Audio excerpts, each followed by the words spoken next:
What is up, YouTube? So this happened yesterday. I was on Tesla Road, little low side.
Let me tell you guys something. This is why it's really important that, it's good to invest.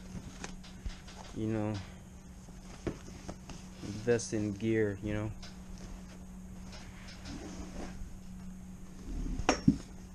because it'll save you a lot of pain. A lot of pain. Look at this. All good, man. No scratches on me.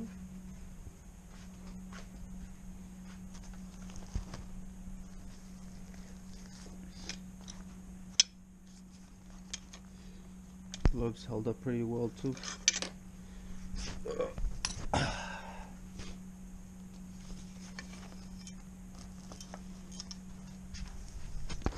So what's next for this bike?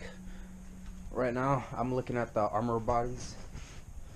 I'm gonna get those, slap it on. Yeah, no need for the headlights or the tail lights, you know. I'm gonna just run it like that. So just in case I do go down again, it's not gonna just easily like break on me. I'm also getting this one right here, the stator sliders for it, engine sliders, and then the clutch side. I'll be getting those. Yeah, new handlebars too, dude. Or handlebar. Busted. Yep.